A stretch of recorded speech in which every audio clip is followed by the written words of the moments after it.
I think if I hear you call me Becky one more time, six-pack, I'm gonna pop your tops. All six of them. Who are you?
Hey, this is Matt once again. Welcome back to another review. There's another paid request, this time from Gunnel. Thank you so much, and for those interested in requesting pretty much any type of videos, feel free to request them either directly to my PayPal or join my Patreon. Both links are down below in the info box, and I promise I'll try to get to it as soon as I can. And this time I'm talking about the 1997 film Breakdown. A high-octane thriller, says People magazine. Sadly, no special features. I do think this has a Blu-ray from, I think it's an overseas company? I cannot remember. But it's crazy that this does not have a Blu-ray in the US, from what I understand. Unless maybe that company is in the US. Again, not the most familiar with it. I don't think even that Blu-ray has a lot of features, like no interviews. Which says it'd be nice to hear like Kurt Russell talk about this. Because I definitely think it's one of his better films of the 90s. And it's directed by Jonathan Mostow. Jonathan Mostow would go on to direct Terminator 3, U-571. And then after that he did a couple other films, but not too much high profile stuff. I definitely think this is his best film. Because this one is a very short, straightforward thriller with some nice action parts and a really solid lead performance by Kurt Russell. I mean, Kurt Russell is the man. Kurt Russell is a great actor from John Carpenter films, Big Trouble in Little China, The Thing, Steve in New York, to Tango and Cash, to Backdraft, to Soldier is a good one. Has grown on me. But yeah, Kurt Russell is great. And it was nice to see him in this road thriller. See, I'm also a sucker for these kind of films where it's a person in the middle of nowhere and something bad happens and they kind of have to rely on themselves to either save themselves or save a person they love. Whether it be The Hitcher with C. Thomas Howell, whether it be Kidnap with Halle Berry, or other films. And it is a short movie. I mean, when the end credits roll, it's under an hour and a half when the end credits start rolling. So it doesn't take too long to get started and pretty much a thrill ride all the way through. Basil Polidorus did the score. I think this is one of the last films he did the score for. Basil Polidorus, he did the score for RoboCop, among many other films. I think he did Conan the Barbarian.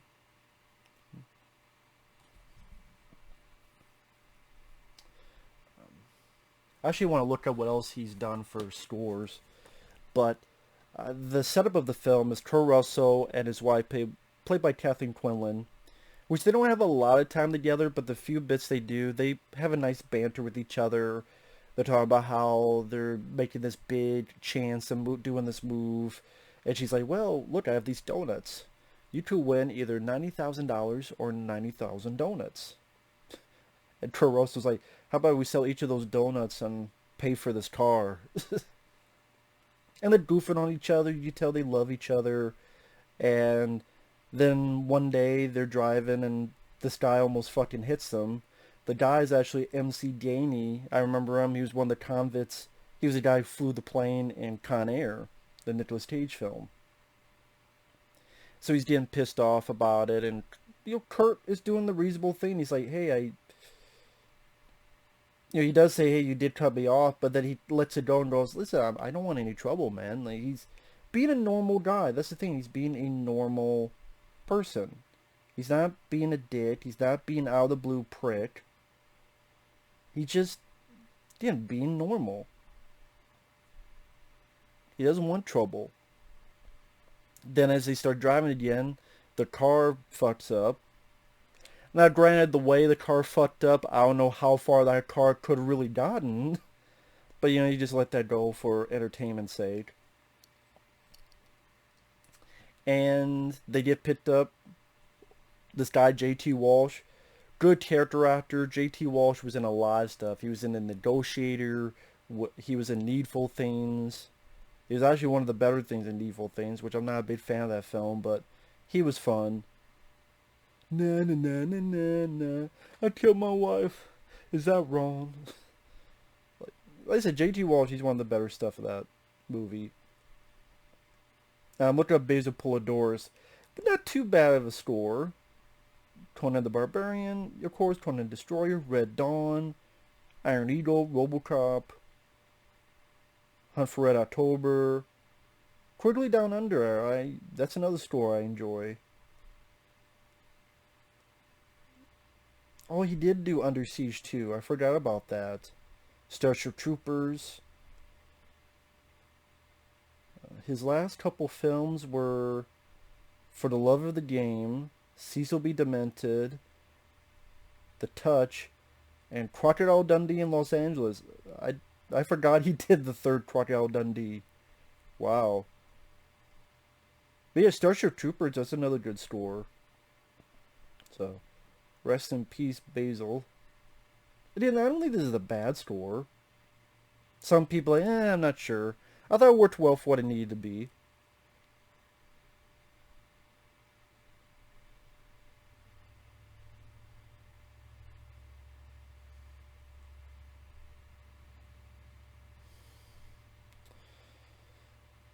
So, J.T. Walsh offers to pick up for both of them. She's like, I'll go, you stay with the car. Because Kuros is like, I'm not sure, I don't, if those guys come back, like the MC Danny and them, they fuck up the car, and this is a new car, and I want someone, or if they fix it, they steal it. Understandable. Someone stay with the car, someone goes off. Of course, this is why you should never let your wife go with someone, including a stranger. But, they trustworthy, they naive, but, you do, at times, hopefully, I can see this happen in real life. I can. I don't think it's such a dumb move that he let his wife go on the truck. There's many truck drivers who are not evil or perverts or both. There's plenty of them out there. Sadly, this was not one, this happens to be one of them. And J.T. Walsh, again, he knows how to play an evil guy very well. May he rest in peace. And then throughout, he's able to get the car started, and this is search for his wife. Finds out what's going on. They want some money. He doesn't have the money. He gets some nice bits of suspense and paranoia, like when he goes to this bank. And he wants to tell the bank clerk something desperately, but he doesn't know, is this person in on it? Is that person in on it? He doesn't know for sure. He doesn't know who to trust. So you have a nice, like I said, bit of suspense and paranoia with that scene. You get some nice action bits. I have a feeling watching this film maybe helped him get jobs like Terminator 3 and go, okay, this guy can handle action beats fairly well. In the finale, when our characters have 3 bad guys in their vehicles boxed in, and you get some nice car flips, or a semi, the hitch of a semi going off kilter and a car smashing through it.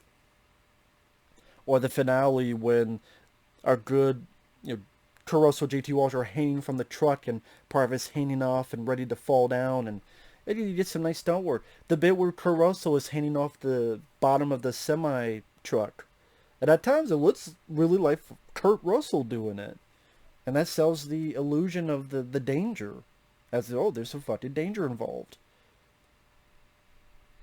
And also with Kurt Russell, the fact that he is a normal guy. He's not a former special forces. Great, I love movies that do that as well, but this was a guy who's normal. He doesn't know how to shoot a gun like an expert. He's not a martial arts fighter. He is just a normal guy. So you have that easy relatability, and plus Kurt Russell's likable persona really amplifies the picture, because it's easy to relate to the guy, like the guy, and feel sorry for the guy. Very easy to do when that's Kurt fucking Russell. See, that's my mistake. Can't call him Kurt Russell. He's Kurt fucking Russell. Does he earn that? He's Kurt fucking Russell. There's Jean-Claude motherfucking Van Damme, and there's Kurt fucking Russell. Like Dolph fucking Lundgren. So the guys who've earned it.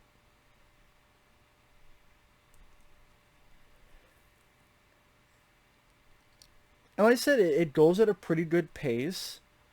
There's some really nice crowd-pleasing moments. I remember a friend of mine talked about this, and he had read some reviews where Kurt Russell never really shows his anger. And I agree with my friend. I don't know what the fuck that reviewer was talking about. You have the bit where he's beating the shit out of MC Danny in the truck and actually duct tapes the guy's neck to the seat. Which I thought this was actually a ingenious move. Doing that, just when he stops, it starts choking him each time he puts on the brake. Where is she? The fuck you don't know? I bet this... You know what? I bet this stops on the fucking dime. I mean, Kurt Russell yelling and screaming, he pulls it off. He pulls it off very fucking well. And I don't really have much issues with the film. I really don't. Like I said, it gets things going rather quickly. It moves at a breezy pace. It doesn't overstay its welcome. Kurt Russell doesn't do anything that's superhuman or Superman.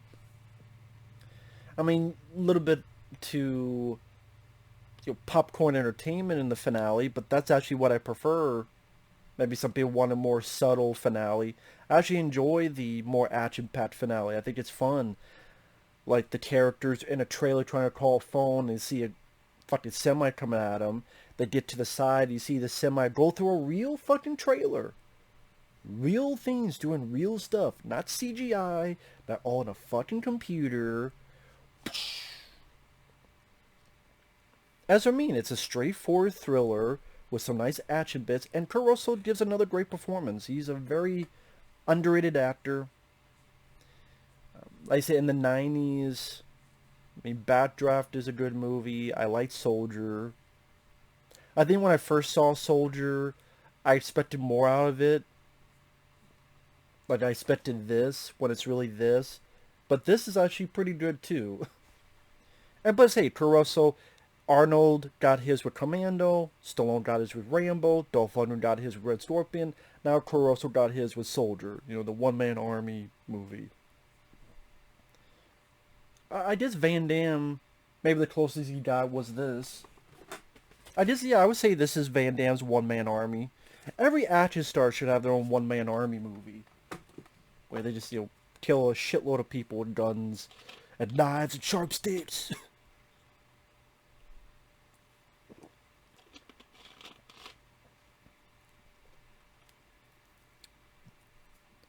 But yeah, I miss one-man army movies. I guess that's why I like the John Wick films, because they're the closest we get to those old one-man army movies. But anyway, back to Breakdown. This movie did decently at the box office. It made about $50 million. And the budget was maybe 20 to 30 million. So it wasn't a blockbuster, but it made an alright profit. But I guess I should realize why this doesn't have a Blu-ray in the U.S. because it's fucking Paramount, pair of bricks. But again, you can buy a Blu-ray if you look online.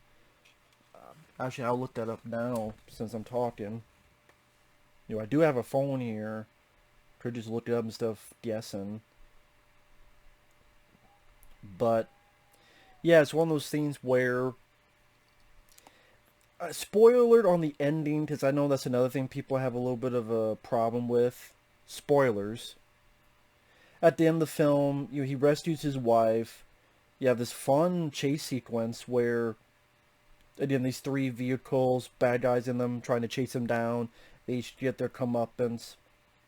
You have this pretty damn well-constructed stunt sequence-wise, where part of the truck is hanging off a cliff because J.T. Walsh is trying to push our 2 characters, Kurt Russell, Kathleen Quinlan, off the cliff. Sorry.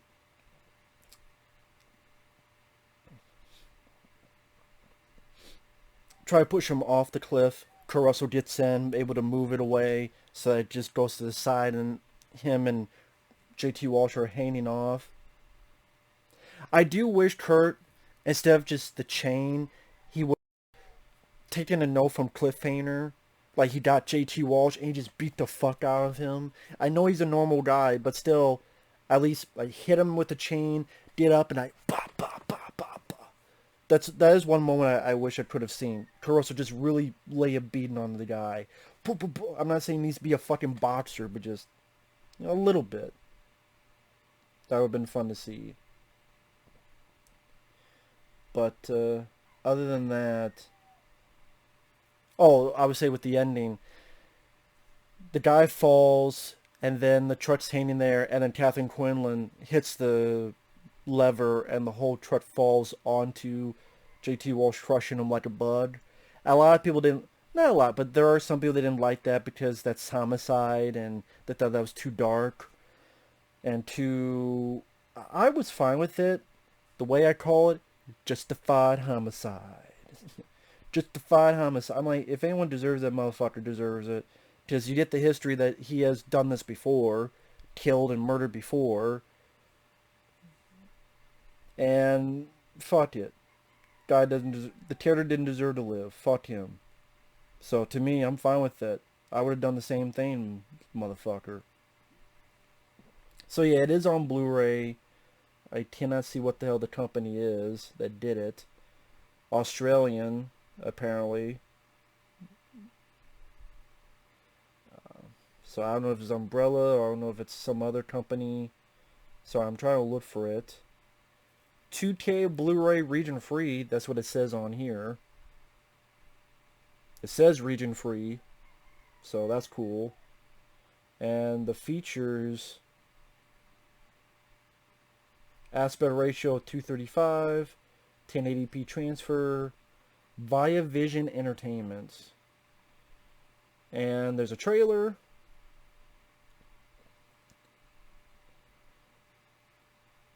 Okay, there are interviews. Cool.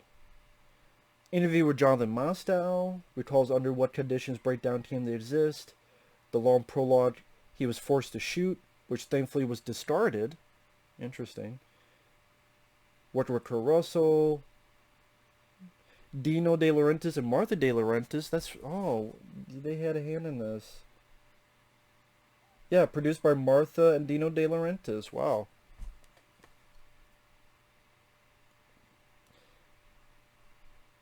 Musician Eric Colvin discusses his work with composer Basil Polidorus. Interview with stunt coordinator M. James Arnett, which is 10 minutes long. The interview with Jonathan Mostow is 24 minutes long. A guy remembering Basil Polidorus, that's 14 minutes long. Jack Noseworthy, he's one of the bad guys. He's 12-minute long interview. A visual essay. Guy talked about the visual style and tone. Interview with a film critic.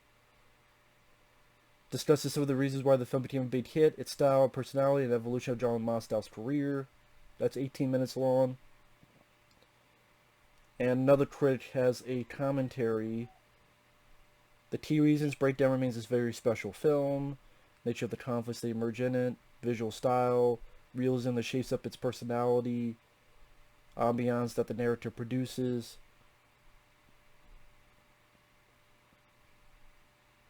Huh.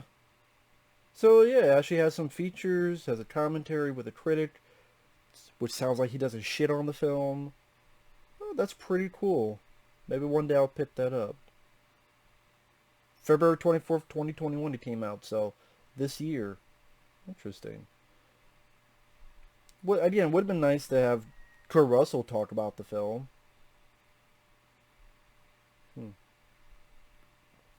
That is funny. Like Kurt Russell, he'll talk about John Carpenter movies, cool, which is cool, but he doesn't really talk about a lot of other movies. I wonder why. I can't think of any like Tango and Cash, Backdraft, Breakdown. I wonder why.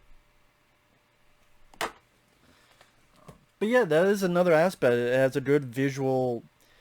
There are times where you really do feel that Kurt is in the middle of nowhere, and you know the director does have a nice job. He does a nice job shooting, make you seem like it's this feeling of isolation and the desert landscape.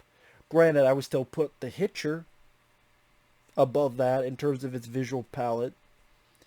But this still did a pretty good job. Like I said, I'm usually a sucker for that kind of stuff because it's one of those, try to put myself in that person's shoes. Like, what if you were in the middle of nowhere and the phone won't work because of a signal? And which, believe me, that does happen. If you're in the middle of nowhere, a signal won't do shit. Your phone won't do shit. So then it's one of those what if scenarios. Like, what would I do? That type of mentality. But yeah, Breakdown, definitely one of the better thrillers of the 90s. And so I guess it does have a Blu-ray that's region free, so you can pick it up.